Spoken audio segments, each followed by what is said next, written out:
আসসালামু আলাইকুম, ঈদ মুবারক। আজকে ঈদের তৃতীয় দিন। আমি বর্তমানে আছি আউটারে সিরিকানে চরপাড়া। আমি চরপাড়া না জাল্লেপাড়া বলে জাল্লেপাড়া ঘাট বরাবর আছি। আমি চরপাড়া ঘাট দিয়ে উঠছিলাম। চাকরি তো করতে হবে। আজকে 3 দিন ঈদের তৃতীয় দিন চাকরিতে চলে আসতে হয়েছে। আমাদেরকে ঈদের দিন চলে আসতে বলছে, আমি আসি নাই। মানে কলের উপর কল। কালকে রাত 1টা বাজছে, বাসায় আসছি। এখন আমাকে প্রোগ্রাম দিছে, লাইটে উঠে গেছি, মাদারীপুর যাবো এখন। তো আপনারা কি অবস্থা? আপনারা কেমন আছেন? ঈদ কেমন কাটালেন আপনারা? আমাদের তো ভাই চাকরি জীবন, তো নিজের কোনো ব্যবসা বাণিজ্য হলে একটা কথা ছিল, পরের চাকরি করে এই কারণে মানে করতে হতে চলে আসতে হয়েছে। উপায় নেই, না এসে উপায় নেই, এই কারণে। আমি এখন বর্তমানে আছি আউটারে। আমি আপনাদেরকে এই ঈদের সময়ও কোনো আপডেট দিতে পারি নাই, বাড়িতে গেছি, সুযোগ পাই নাই আপনাদেরকে আপডেটটা দেওয়ার জন্য। আপনারা আমার পাশে থাকবেন সবসময়। আমাদের লাইটার চালু করে স্টার্ট দিয়ে দিছে। এখন চলে যাব মাদারীপুরের গায়ে।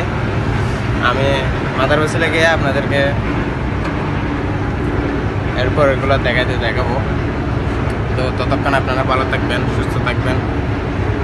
আসসালামু আলাইকুম, ঈদ মুবারক।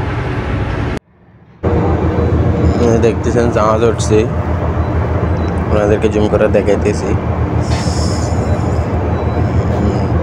এখানে এবার দেখতেছি গাড়ি অনেক দিছে, প্রায় 5টা গাড়ি দিছে। মানে আমাদের জন্য সুবিধা আর কি, তাড়াতাড়ি শেষ হয়ে যাবে। এই কারণে আমার থেকে অনেক ভালো লাগতেছে, কারণ শেষের দিকে আটকি যায়, মানে লেট হয়, গাড়ি কম থাকে, 1টা বা 2টা থাকে। এই কারণে এটা দেখছি 5টা গাড়ি দিছে। দেখেন বসার জন্য কিছু দেখাই যাইতেছে না। এটা হচ্ছে গ্যাংবাড়ি, আমরা গ্যাংবাড়ি বলি এটাকে। আপনারা দেখাইতেছি পিছনে গিয়ে।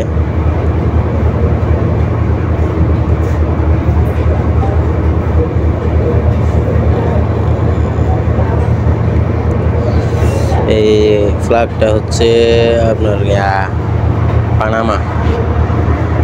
পানামার ফ্ল্যাগ, কিন্তু এখানে জাহাজে ক্রু হতে চায় না, সবাই চায় না।